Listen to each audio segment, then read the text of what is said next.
credo of Make in India. We have set up a 3D printing lab in India.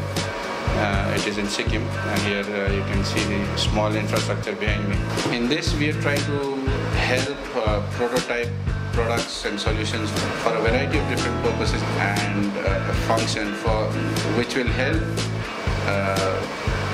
push forward the whole vision of Make in India.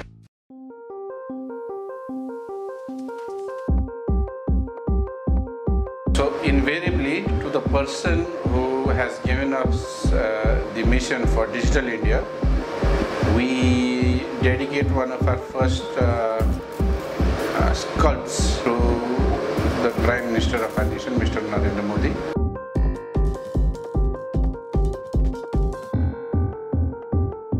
Finally, after about 5 hours of printing, 5.5 hours of printing, we have got our final product, and it looks very impressive and very nice.